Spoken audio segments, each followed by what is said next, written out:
ಈ ಆಧುನಿಕ ಕಾಲದಲ್ಲಿ ದಿಢೀರನೆ ಜನಪ್ರಿಯವಾಗಿರುವ mall, supermarket, walk in mart, online ಶಾಪಿಂಗ್ನಂತಹ ಮಾರುಕಟ್ಟೆಗಳ ನಡುವೆಯೂ ಕೂಡ ಈ ನಮ್ಮ ಗ್ರಾಮೀಣ ಸಂತೆಗಳ ಜನಪ್ರಿಯತೆ ಇವತ್ತಿಗೂ ಕೂಡ ಕುಗ್ಗಿಲ್ಲ.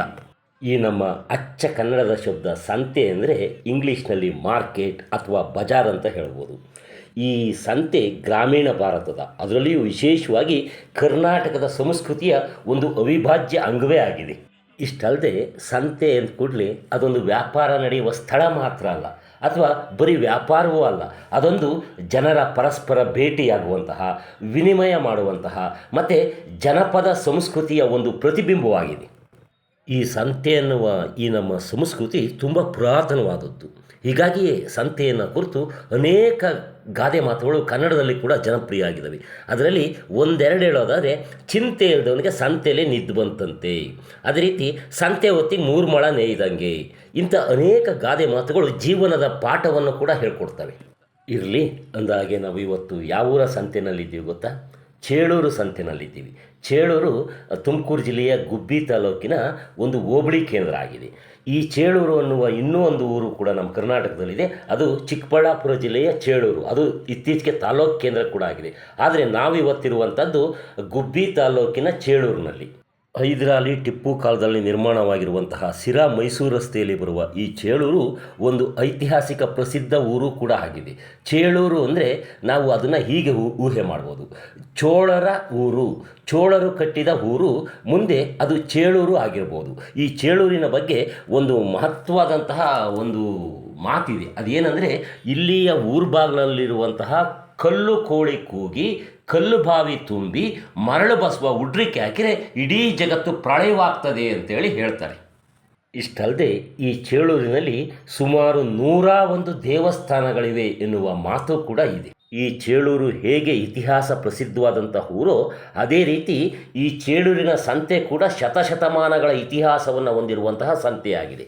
ಈ ಚೇಳೂರು ಸಂತೆ ಮಾವಿನ ಹಣ್ಣು ಮತ್ತು ಹಲಸಿನ ಹಣ್ಣಿಗೆ ತುಂಬ ಪ್ರಸಿದ್ಧವಾದಂತಹ ಸಂತೆಯಾಗಿದೆ. ಅಲ್ಲದೆ ಏಷ್ಯಾ ಖಂಡದಲ್ಲಿ ಅತೀ ದೊಡ್ಡ ಹಲಸಿನ ಮಾರುಕಟ್ಟೆ ಈ ಚೇಳೂರು ಸಂತೆ ಅಂತಲೂ ಕೂಡ ಹೇಳ್ತಾರೆ. ಈಗಷ್ಟೇ ಮಾವು ಮತ್ತು ಹಲಸಿನ ಹಣ್ಣಿನ ಕಾಲ ಶುರುವಾಗಿರೋದರಿಂದ, ಅಂದರೆ ಸೀಸನ್ ಶುರುವಾಗಿರೋದರಿಂದ ಇನ್ನೂ ಮಾರುಕಟ್ಟೆಗೆ ಆ ಮಾವು ಮತ್ತು ಹಲಸು ಬಂದಿರಲಿಲ್ಲ. ಆದರೆ ಬೇರೆ ಬೇರೆಯ ವಸ್ತುಗಳು ಈ ಸಂತೆಯಲ್ಲಿ ಕಂಡುಬೋದು. ಆ ಮಾವು ಮತ್ತು ಹಲಸಿನ ಸಂತೆಯ ಬಗ್ಗೆ ಇನ್ನೊಂದು ವಿಡಿಯೋವನ್ನು ಮಾಡ್ತೇನೆ. ಈ ಚೇಳೂರು ಸಂತೆ ಬರೀ ಮಾವು ಹಲಸಿಗಷ್ಟೇ ಅಲ್ಲದೆ ಇಲ್ಲಿ ಸಿಗುವಂತಹ ತೆಂಗಿನಕಾಯಿ, ರಾಗಿ, ದವಸ ಧಾನ್ಯ, ತರಕಾರಿಗೂ ಕೂಡ ತುಂಬ ಪ್ರಸಿದ್ಧವಾದಂತಹ ಸಂತೆ ಆಗಿದೆ. ಹೀಗಾಗಿಯೇ ಈ ಸಂತೆಗೆ ಶಿರಾ ತಾಲೂಕಿನಿಂದ, ಚಿಕ್ಕನಾಯಕನಹಳ್ಳಿ ತಾಲೂಕಿನಿಂದ, ತುಮಕೂರಿನಿಂದ ಮತ್ತು ಗುಬ್ಬಿ ತಾಲೂಕಿನಿಂದಲೂ ಕೂಡ ಜನರು ಕೊಳ್ಳಲಿಕ್ಕೆ ಮತ್ತು ಮಾರಾಟ ಮಾಡಲಿಕ್ಕೆ ಬರ್ತಾರೆ. ಸಾಮಾನ್ಯವಾಗಿ ಎಲ್ಲ ಸಂತೆಗಳು ಕೂಡ ವಾರದಲ್ಲಿ ಒಂದು ದಿನ, ಅಂದರೆ ನಿಗದಿತವಾದಂತಹ ಒಂದು ದಿನ ನಡೀತವೆ. ಈ ಚೇಳೂರು ಸಂತೆ ಯಾವ ದಿನ ನಡೀತದಪ್ಪ ಅಂದರೆ ಭಾನುವಾರ ನಡೀತದೆ. ಭಾನುವಾರ ಒಂದು ರಜಾ ದಿನ ಆಗಿದ್ದು, ಅದರಲ್ಲಿಯೂ ಈ ಸರ್ಕಾರಿ ನೌಕರರು ಹೆಚ್ಚಿನದಾಗಿ ಈ ಸಂತೆಯಲ್ಲಿ ಪಾಲ್ಗೊಳ್ಳಲಿಕ್ಕೆ ಅವಕಾಶ ಇದೆ. ಈ ಗ್ರಾಮೀಣ ಸಂತೆಗಳ ಒಂದು ಮಹತ್ವವಾದಂತಹ ವಿಶೇಷ ಏನಪ್ಪ ಅಂದರೆ, ಆ ಸಂತೆಗಳಲ್ಲಿ ಸಿಗುವ ವಸ್ತುಗಳ ತಾಜಾತನ. ಅಂದರೆ ಸಾಮಾನ್ಯವಾಗಿ ಅಲ್ಲಿ ಮಾರಾಟವಾಗುವಂತಹ ತರಕಾರಿ, ಸೊಪ್ಪು ಇವುಗಳು ಅಲ್ಲಿಯ ಸ್ಥಳೀಯ ರೈತರೇ ಬೆಳೆದು ಮಾರುಕಟ್ಟೆಗೆ ತರುವಂತಹ ವಸ್ತುಗಳಾಗಿವೆ. ಹೀಗಾಗಿ ಅವು ಹೆಚ್ಚು ತಾಜಾತನದಿಂದ ಕೂಡಿರ್ತವೆ ಮತ್ತು ಸ್ವಲ್ಪ ಸಾವಯವ ಗುಣಗಳನ್ನು ಕೂಡ ಹೊಂದಿರ್ತವೆ ಅಂತೇಳಿ ಹೇಳ್ಬೋದು. ಯಾಕೆಂದರೆ ನಿತ್ಯ ಮಾರುಕಟ್ಟೆಗೆ ಹಾಕುವಂತಹ ಈ ತರಕಾರಿಗಳನ್ನು ಹೆಚ್ಚು ಕೆಮಿಕಲನ್ನು ಹಾಕಿ ಬೆಳೀತಾರೆ. ಆದರೆ ಈ ನಮ್ಮ ಗ್ರಾಮೀಣ ಭಾಗದ ರೈತರು ಸಂತೆಗಳಿಗೋಸ್ಕರ ಬೆಳಿಬೇಕಾದ್ರೆ ಸಾಮಾನ್ಯವಾಗಿ ಅದನ್ನು ಹೆಚ್ಚು ಸಾವಯವ ಪದ್ಧತಿಯಲ್ಲಿ ಬೆಳೆದಿರ್ತಾರೆ. ಹೀಗಾಗಿ ಈ ಸಂತೆಯಲ್ಲಿ ಸಿಗುವಂತಹ ಸೊಪ್ಪು ತರಕಾರಿಗಳು ಹೆಚ್ಚು ತಾಜಾತನ ಮತ್ತು ಸಾವಯವ ಗುಣವನ್ನು ಹೊಂದಿರುವಂತಹ ವಸ್ತುಗಳಾಗಿರ್ತವೆ. ಅಂದಹಾಗೆ ಈ ಸಂತೆಗಳು ಅಂದರೆ ಹೆಚ್ಚಾಗಿ ರೈತರ ಬೆಳೆದ ವಸ್ತುಗಳೇ ಸಿಗ್ತವೆ ಅಂತಲ್ಲ.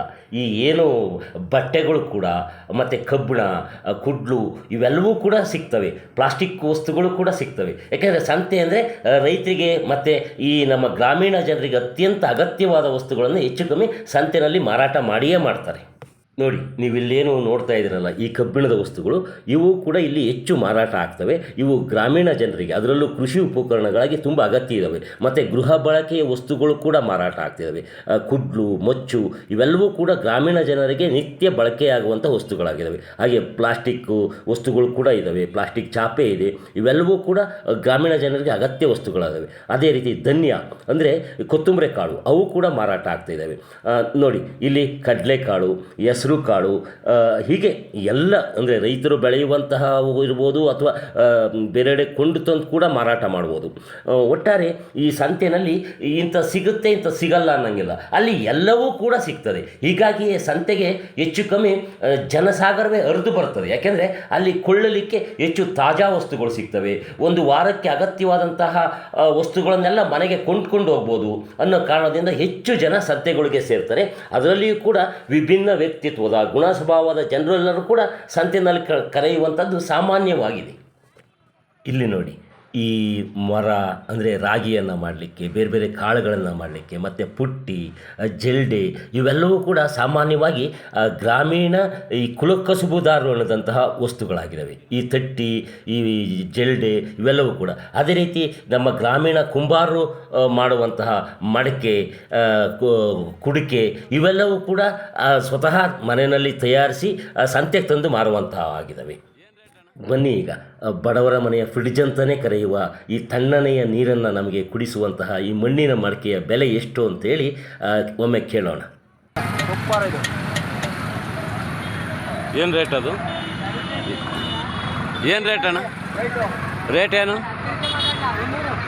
ಎಷ್ಟು? ಹಾಂ, 300. ಈ ಮಡಿಕೆಗೆ 300 ರೂಪಾಯಿ ಬೆಲೆ ಹೇಳ್ತಿದ್ದಾರೆ. ಸಂತೆಯ ಒಂದು ವಿಶೇಷ ಏನಪ್ಪ ಅಂದರೆ ಹೇಳಿದ ಬೆಲೆಗೆ ಕೊಂಡ್ಕೊಳ್ಬೇಕು ಅಂತ ಏನಿಲ್ಲ. ಇಲ್ಲಿ ಚೌಕಾಸಿಗೆ ಹೆಚ್ಚಿನ ಅವಕಾಶ ಇರ್ತದೆ. ಅವ್ರ ಜೊತೆ ಚೌಕಾಸಿ ಮಾಡಿ ಕಡಿಮೆ ಬೆಲೆಗೆ ಕೂಡ ಕೊಂಡ್ಕೊಳ್ಬೋದು. ಅಲ್ಲದೆ ಅಂದರೆ ಬೆಳಿಗ್ಗೆ ಹೊತ್ತು ಹೆಚ್ಚಿನ ಬೆಲೆಗೆ ಮಾರಾಟ ಆಗ್ತವೆ. ಹಾಗೆ ಸಂಜೆ ಆಗ್ತಾ ಆಗ್ತಾ ಆಗ್ತಾ ಕಡಿಮೆ ಬೆಲೆಗೂ ಮಾರಾಟ ಆಗ್ತವೆ. ಯಾಕೆಂದರೆ ಹೇಗೋ ಮಾರಾಟ ಮಾಡಿ ಹೋಗ್ಬಿಡೋಣಪ್ಪ ಅನ್ನೋ ಕಾರಣಕ್ಕೆ ಸ್ವಲ್ಪ ಕಡಿಮೆ ಬೆಲೆಗೆ ಕೊಡ್ತಾರೆ. ಬೆಳಿಗ್ಗೆ ಹೊತ್ತು ಇನ್ನೂ ಸಂಜೆವರೆಗೂ ಟೈಮ್ ಇದೆಯಲ್ಲ ಅನ್ನೋ ಕಾರಣ ಹೆಚ್ಚಿನ ಬೆಲೆಯನ್ನು ಹೇಳಿ ಮಾರಾಟ ಮಾಡ್ತಾರೆ. ಈ ಚೌಕಾಸಿ ಪದ್ಧತಿ ಸಂತೆಯ ಒಂದು ವಿಶೇಷ ಆಗಿದೆ. ಅದೇ ನಾವು ಇದನ್ನು ಮಾಲ್ನಲ್ಲಾಗಲಿ, ಸೂಪರ್ ಮಾರ್ಕೆಟ್ನಲ್ಲಾಗಲಿ ಮತ್ತು ಆನ್ಲೈನ್ನಲ್ಲಾಗಲಿ ನಾವು ನಿರೀಕ್ಷಿಸಲಿಕ್ಕೆ ಸಾಧ್ಯನೇ ಇಲ್ಲ. ಈ ಸಂತೆಯಲ್ಲಿ ಮಾತ್ರ ಚೌಕಾಸಿ ಮಾಡಿ ಸ್ವಲ್ಪ ಕಡಿಮೆ ಬೆಲೆಗೂ ಕೂಡ ಕೊಂಡ್ಕೊಳ್ಬೋದಾಗಿದೆ.